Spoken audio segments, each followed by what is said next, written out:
Hi guys, welcome to my channel, A Spark of Sam, where my channel is all these different things that bring a spark into my life. And today we are going to be talking about my February TBR.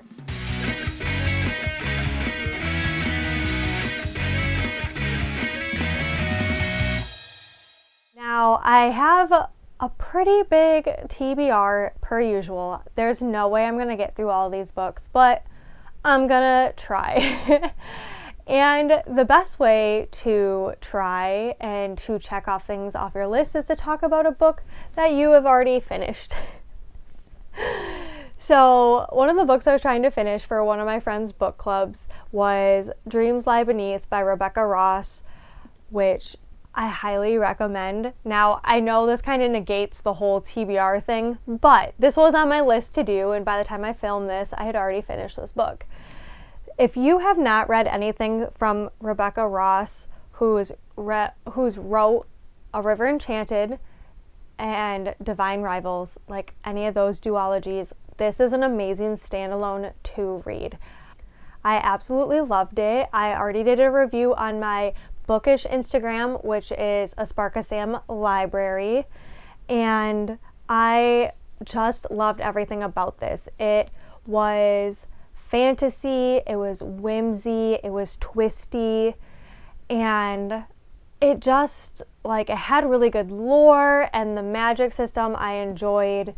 So if that's stuff that, like, you like, I recommend this. Like I said, I already finished it, and if you feel like buying the book, may I recommend the hardcover because it has these pages. Oh my gosh, I love it. I love special and unique, well-made books, and it's well written, and I really loved the ending of this, so highly recommend. Now, the book that I'm currently reading is kind of off for this time of year. I am normally a mood reader when it comes to seasonal things, so I guess I'm a seasonal reader, but I am currently reading Lovelight Farms. I started this in December when one would typically start reading this and like Christmas time because it's about a Christmas tree farm, and I didn't have time. This year was chaotic. I am a full-time small businesswoman where I make lots of different things, and Christmas time was crazy this year, especially with custom orders. So I am picking this back up because if I don't finish it now, I don't think I'm going to finish it. It was kind of a slow start. I am just over halfway now, but I'm really starting to like it. It is friends to lovers, very Gilmore Girl vibes. This is the first of the series. There are other books about other characters and like their, rom-com essentially. And the town is just really quaint and cutesy, and I mean, a Christmas tree farm is so idyllic. So the vibes are vibing. Just Friends to Lovers isn't my favorite, but I'm really liking where this is going so far, and there was a little twist already I wasn't expecting. So I'm excited to get this one finished. The next book I'm trying to read, I just got the audio on Libby, and it is The Daughter of the Siren Queen, which is actually the second book. The first book is Daughter of the Pirate King. I loved this. Also, can we talk about how pretty these are? I'm in love.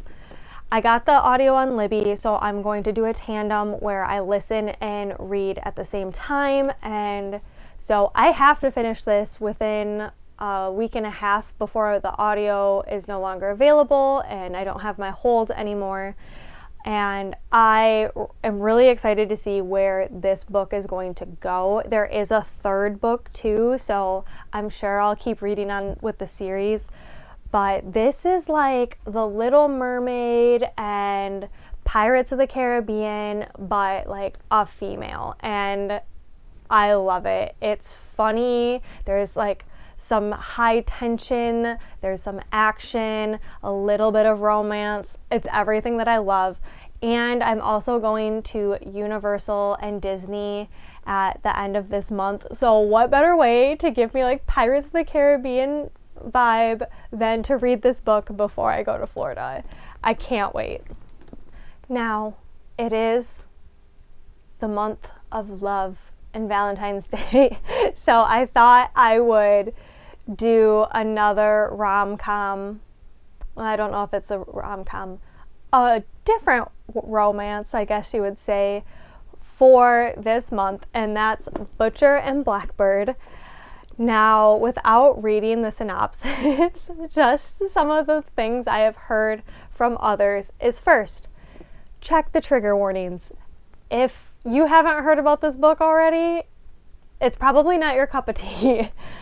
I heard there's lots of triggers. It is very grotesque. But if you like Dexter, the show, this would be something you would like. I have not watched Dexter, but it's one of my husband's favorites. The only reason I haven't watched it is because he is way ahead of me and I didn't have time to catch up. But it's definitely on my TBR, well, TBW, like my to be watched list. This I've also heard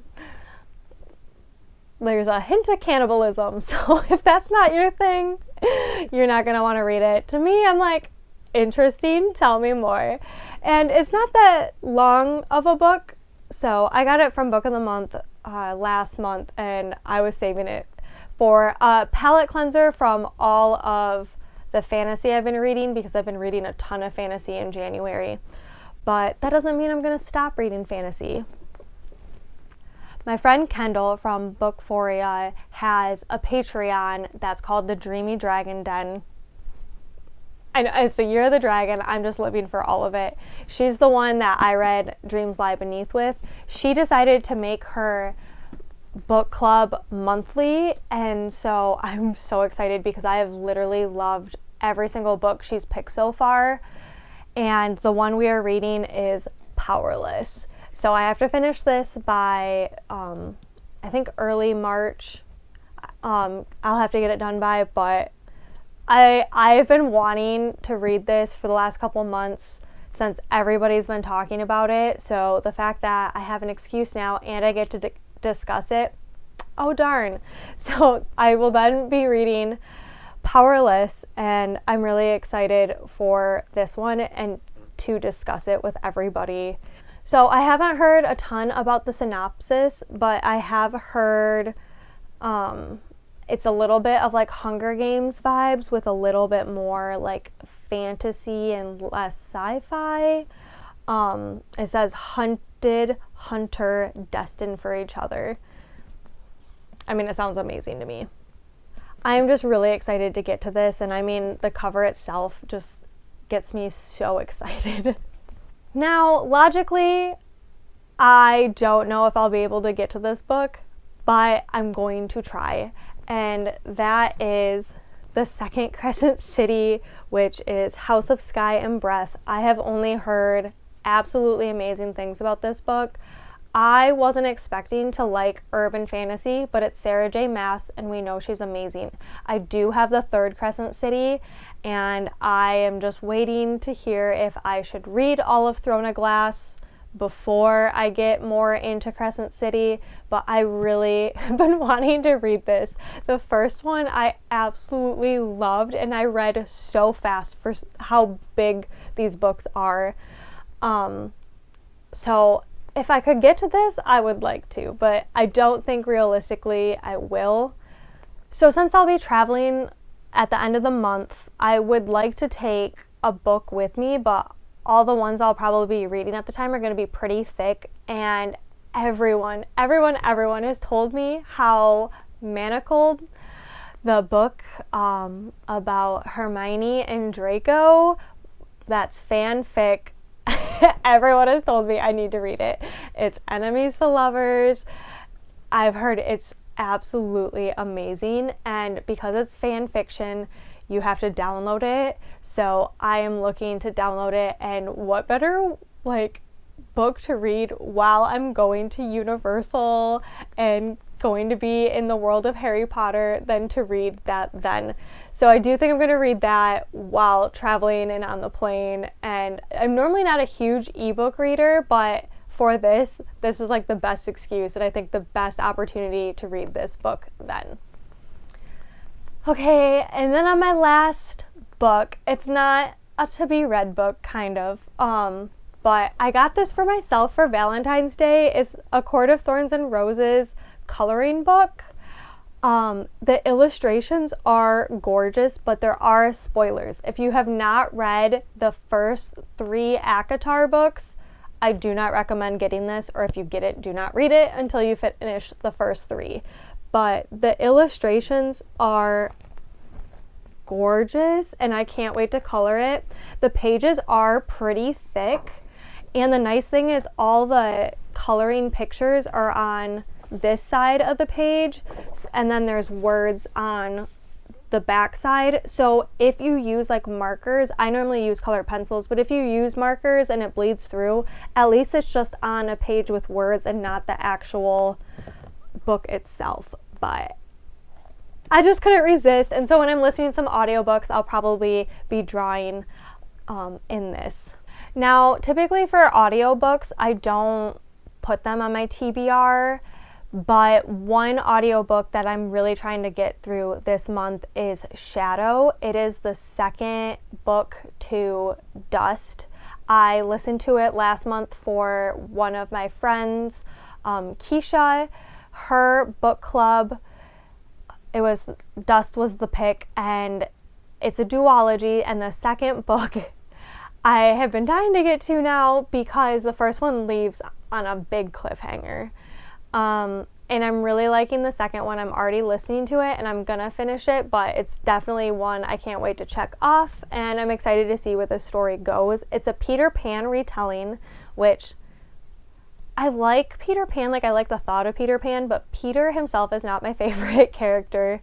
My husband loves Peter Pan. He calls himself a lost boy all the time. Like, I like the aspects of like happiness makes you fly and all that, but retellings aren't my favorite either unless they're done in a really unique way. The first book was okay. It like is a very good mental health representation, so maybe look for trigger warnings, but there's just some things that I found problematic with it, but not enough to stop reading. Like, I definitely wanted to see where the story is going, so reading Shadow and getting to this second book has made me enjoy the whole story a lot more. Well, guys, that was my list of books to be read this month. We'll see if I get to it. We'll see if I read those ones or find different ones I like. But thank you so much for stopping by, and I hope to see you back soon. Bye.